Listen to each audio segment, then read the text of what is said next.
In this video, you'll learn how to close a trade on Bitget. By following this guide, you will be able to efficiently manage your trades on the platform. Begin by navigating to the Bitget Exchange website. Ensure you are on the main page of the platform where you can see various trading options and features available to you. Next, locate the Futures tab on the homepage. This option is typically found in the main navigation menu. Clicking on this will take you to the futures trading section where you can manage your futures trades. After that, select USDTM futures from the options presented. This selection will direct you to the specific futures trading interface for USDT pairs, allowing you to interact with your trades effectively. Once this appears, look for the trade button on the USDTM futures page. Clicking on this button will bring up the trading interface where you can see your open positions and trading. Next, find the close button on the trading interface.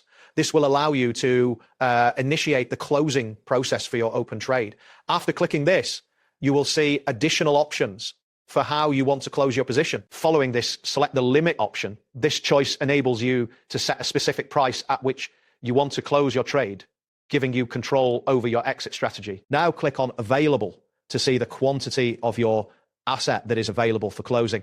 This information is crucial to ensure you are closing the correct amount of your position. Then proceed to click on Price. Here, you will input the price at which you want to execute the closing order. This step is essential for ensuring that you are closing at your desired rate.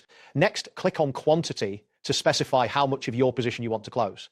This will allow you to manage the size of your trade effectively. Type in the quantity you wish to close. It is important to double check this number to avoid accidental errors that could impact your trading strategy. Now, if you are closing a short position, click on Close Short. This action will confirm the closing of your short trade, and a confirmation message should appear on the screen. If you are closing a long position, click on Close Long. Similar to the previous step, this will finalize the closure of your long trade, and you should receive a confirmation notification. That wraps up today's guide. Thanks for watching, and catch you in the next tutorial.